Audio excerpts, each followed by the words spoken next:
What is up, guys? I'm gonna start my Game of Life tutorials today. So, the first thing we're gonna start off with is, as I showed you in a few videos ago, we're gonna start off with the console version because it is way more simple to make, and I just feel as though that's a good starting point for us since that's where I started out. So first, of course, we're going to need to open up a file. You can use whatever text editor you want. Personally, I enjoy Visual Studio Code because it offers a bunch of fancy features.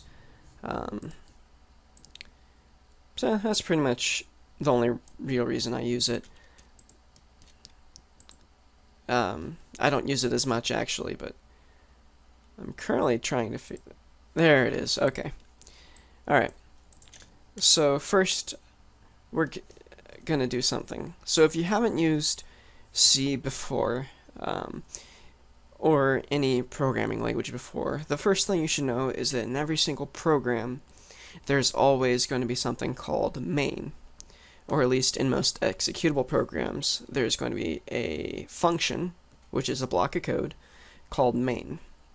That is what the program first starts out with. So int main, int meaning integer, which means it's a number that cannot have a decimal, it's only whole numbers. And then something called argc, and char star argv, and then that. So I'm going to take a few seconds to explain this. Int argc is the number of arguments passed to the command line. So if you open up a command window, and then you do something like, oh, I don't know, move. Sorry.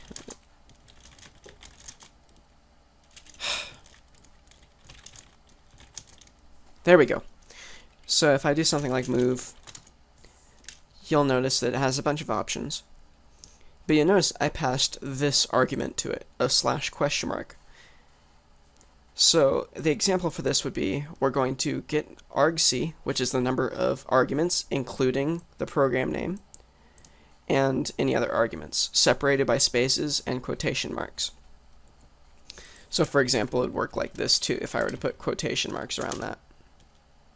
Or no, sorry, that's only for switches. That's only for like actual files, or for commands with spaces in them.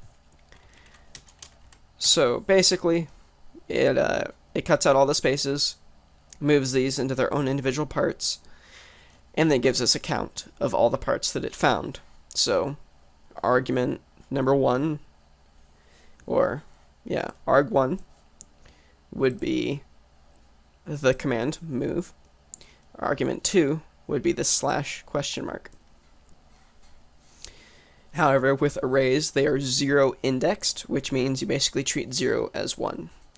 So if I do puts, which means put string, and it outputs to the console without any fancy formatting, or argv 0, or rather, if I do a for int I equals 0, I is less than argc I++. Basically, this means iterate through this until you hit argc, in which case exit the loop. So I'm actually going to assume that you have at least some rudimentary knowledge here. So then we're going to do puts argv I. So it's going to start off at 0, it's going to run this, it's going to increment, it's going to check, then it's going to run this. So if you run this, I'm just going to save it to my desktop as example.c.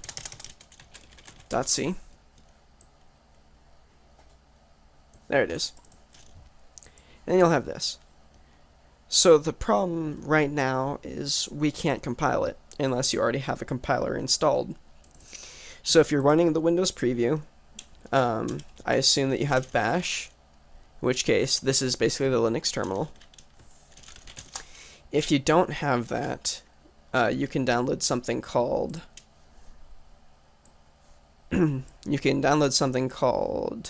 Ming. It looks like this. And this is the C compiler. You'll just follow like all of the instructions in it and install it. And just make sure you Google your way to success, because unfortunately it is kind of a pain in the ass, because sometimes it won't let you use it through the command prompt and you have to change some environment variables. Anyway, but I'm just going to do it from bash. And your commands will be the same, but I'm just doing it here because I already have it installed. Or rather, I need to change directory to my desktop. And then if I hit GCC, which means the new C compiler, WALL, which means show me all of the warnings, STD is not a sexually transmitted disease. It means standard. Standards are how the language works, but for the purposes of this video, we'll just do STD equals C99, which means the standards that were implemented in 1999. And then we're going to put the file name, which is example. And then it's going to complain, but I think it will still work. Then you'll see this is argument 0. If I do /a.out, ABC123, and then fantastic time, you'll notice that it now has 4 arguments. Indexed at 0 is a.out, 1, 2, and 3. So ABC, you'll notice it's separated by spaces, and then you'll notice that when they're in quotation marks, it does not separate them by spaces. So now that quick little thing is done for.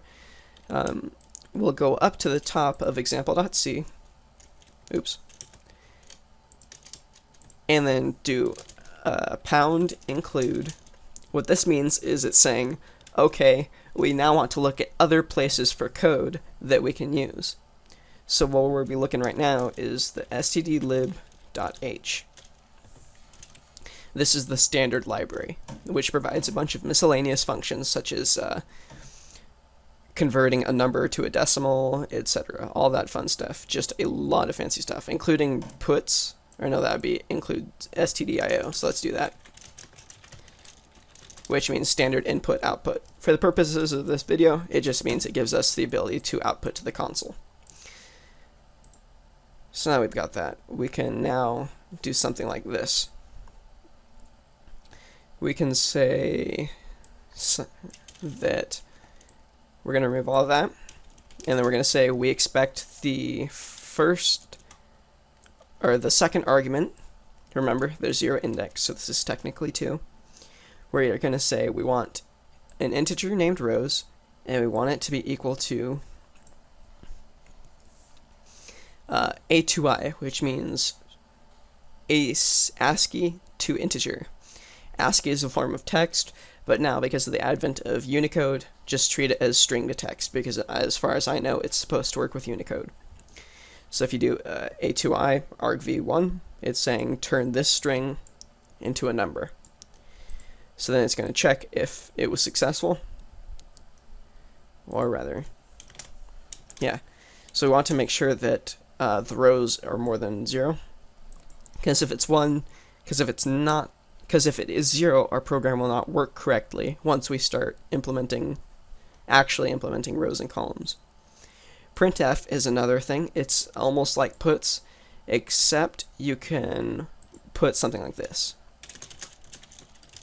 %d means which basically means integer, and then we can also output the number that it was, and it will appear here. With put s, you cannot do that. Put s only works with a string. So if we run that really quick, so it expects the first one to be an argument, it's not going to work. When A2I fails, it just returns 0. So that's something you want to look out for. So then let's just put it as 1, 2, 3. And then to show you exactly what an integer is, I'm going to add a 0.56. Notice how it worked, but what I meant to do was this. And it's going to say it's a 0 because it only looked at this part. It does not care about the decimal because integers are whole numbers. Now what happens if we do -3 or something like that? You'll notice that it says was -3. And that's what this does. %d means replace %d with the variable rows. So now that we've got all of that figured out, there's going to be two pieces of information that we're going to want from the user before we actually start simulating the game of life. We're going to want rows, and we're going to want columns. So I'll just pause this video for let's just say 10 seconds. I encourage you to pause it for about 10 seconds and try to make this work for rows, or columns, sorry. Okay, assuming that you did that, it's easy as copy, paste, oops, and then just the renaming some stuff.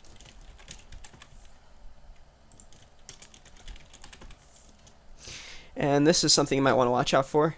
This is going to convert to the same number as this, unless we change it to 2. And then column count must be greater than 0. So now I've got rows and columns. In fact, I will demonstrate that really quick as well.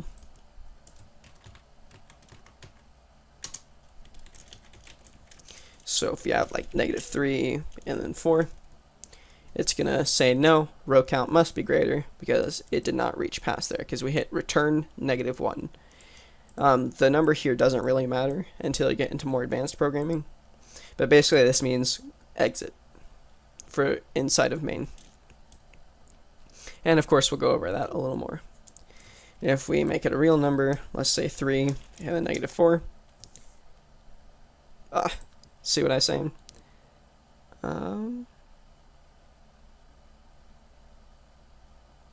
Oh yeah, actually, this is, again, you gotta watch out when you're copying and pasting things. So if I run that again, if I compile it first anyway,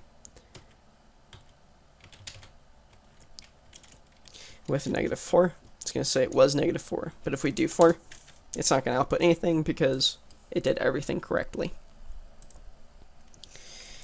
So one of the main parts of every single programming language, again, I'm just going to go over a little bit of the basics for the more experienced programmers out there. I'm just going to cover it very shortly because I assume that you at least understand how most stuff works. If not, I encourage you to learn, because once you've learned a single language, it applies to almost every single language. So even learning something as simple as like Java or C# will give you a lot of background knowledge on how things work. Alright, so now we're going to do something, which means we're going to make a function, kind of like main, except it doesn't get called first, and we can call it whenever we want. So, we want to begin the simulation. Alright, so we want a function named begin simulation. It's not going to return anything, so void, and then begin. And we're just going to name it begin for now. On larger projects, you'd probably want a more descriptive name, but since this is fairly simple, I'm just going to keep it short. Okay, so for begin, what are we going to need? We're going to need our rows and our columns. Please note that this does not correspond to these. This is just the variable names that we will call it with. In C, you have to predefine your functions before you can actually define them down here. So void begin, int rows, int columns. And we're just going to say put beginning printf rows equals %d \n, which means a new line, so it's basically pressing enter. And then we're going to have it take rows.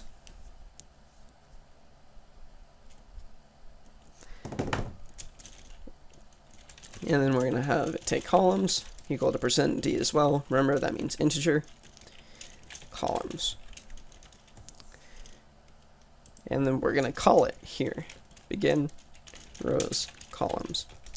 Keep in mind, I can name these anything I want, and it will not impact how I call it. So I can name this John, and I can name this Sam. and it would still mean the same thing.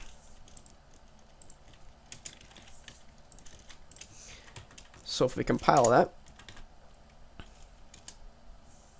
yep, rows equals 3, which is what we said, and columns is equal to 4, which is also what we said.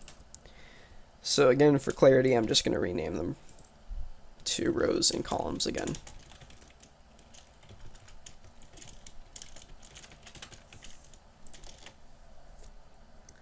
Alright. So after this, now that we've got our height and our width, keep in mind that when you think about it, rows is actually the height and columns is actually the width. And I will actually show you why right now. Because if you, because you have like, let's say we had 3 rows and 4 columns. I'm going to say 1, 2, 3, 4. 1, 2, 3, 4. 1, 2, 3, 4. Notice how we said 3 rows and 4 columns. Notice how 3 is actually the height and columns is the width. So one of the most important things you can do in C is called malloc, or calloc. For the purposes of this video, we will just stick with calloc because it is a lot more simple and it tends to help things out. So what we will first do is something called calloc.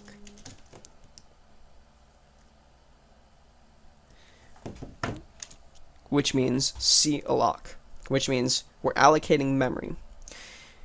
Now, even in a lot of higher level languages, you do not look at memory at all. It is nicely swept under the rug for you to never look at. In C, however, one of the most powerful features is that you can directly edit memory. Think of memory as purchasing sheets of paper. So you're going to say, okay, so I need 3 sheets of paper, and they need to be able to hold like 400 words. And then the person selling the paper is like, all right, I will go see what I have in store for you. So he goes back, he's like, oh cool, I do have 3 sheets of paper. And then he gives you 3 sheets of paper. Memory allocation works a lot like that. You ask for memory, the operating system goes and looks if it has that memory, and it gives it to you. In the case that the operating system does not have memory, or rather the paperman does not have the money, or doesn't have the sheets, he will come back and give you nothing, which is something you want to look out for as a programmer. So, and then we get into something called pointers as well, which are actually very, not very complicated. It's just hard to grasp sometimes for people.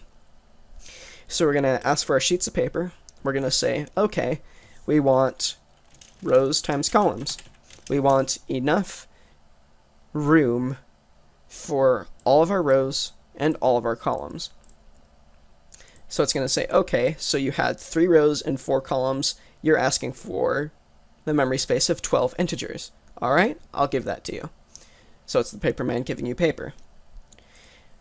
Here, you're going to say, okay, I want 12 sheets of paper, but they must all be this size. So we're going to say size of int. That way we can fit all of our memory, all of our integers into it, or sorry, size of char. A character is a single byte, so think of it as a single letter. Much like how char kind of tells you that. So this is asking the paperman, okay, I need a piece of paper that can fit 12. The paperman goes 12 of what? 12 characters. And the size of just gets the size of a character, which is 1 byte. So this will return 1. Now, this on its own does not mean anything. What you need to do is char C simulation is equal to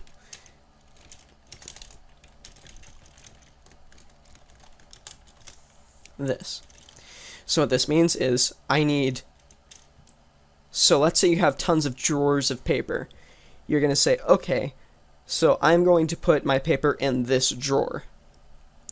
And I want to label my paper to make sure that it's accessed correctly. I need to make sure that I label my paper. I'm going to label my paper that is the size of 1 byte. So that's how this works, is it goes, okay, I'm storing my paper in a drawer. And this is the drawer. So now we have the simulation. Well, what does that mean for us? For you right now, that does not mean anything. But for the purposes of this video, I'm just going to go over memory allocation for now, because the game of life can actually get fairly complex, especially once you start trying to implement borders, which I went over in the last video, what borders actually mean. So okay, we've got our drawer, and we're going to say, okay, I'm going to start writing on that paper. For int, let's just call this y is equal to 0. Y is less than, remember, rows is equal to height, so rows, y plus plus. And then we're going to make another one so that we can go down and actually write in a sentence, because if you're English, you write from the left to right, which is what we're doing here. So you're going to go, okay, so x is equal to 0, x is less than columns, remember columns is equal to width, x plus plus. So again, I assume that you know how this works. So what we're going to do is simulation, and this is where pointers start meaning stuff. So simulation, and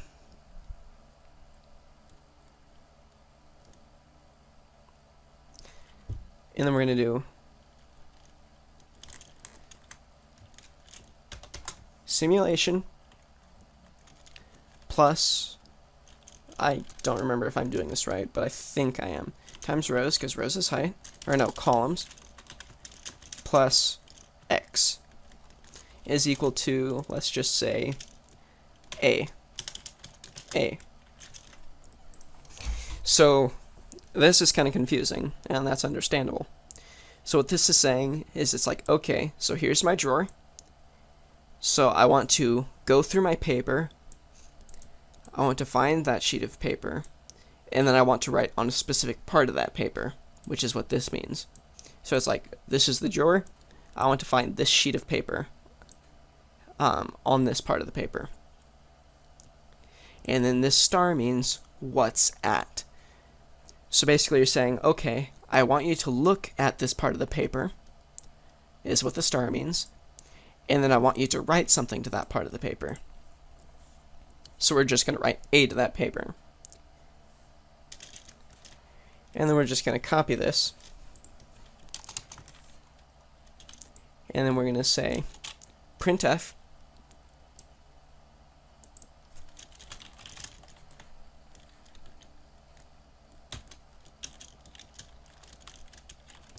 because remember, and now %c means character, which is a single byte.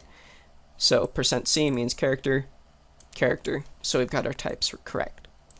And then for formatting, we're just going to do printf, and then we're going to put an enter space there. So just a quick review, we're saying I want paper, I want these sheets of paper, I want to store them in this drawer, I want to go through the paper, I want to write to the paper, I want to write to the paper located here. And it's like, okay, I'm going to write A to that part of the paper. And then here we're just going over them, and then we're just going to look at the paper, and we're going to output the paper to the console. Let's do that now. A.out, let's say 3 times 4. And you'll notice we've written to our paper correctly. So we've got 3 rows of paper, or not 3 rows of paper, but we've got a sheet of paper that is 3 by 4. Now we've got 3 rows, 4 columns, just like we wanted. So now that we know that's working correctly. So that's the basics of getting arguments from the console. and verifying them. Creating functions. This is a function prototype. This is a function definition. So it's gonna, and then we just covered memory. So if you have any questions, put them out in the comments below, and I'll do my best to help you out. Thanks for watching. Like, subscribe, do whatever. Just have a fantastic day.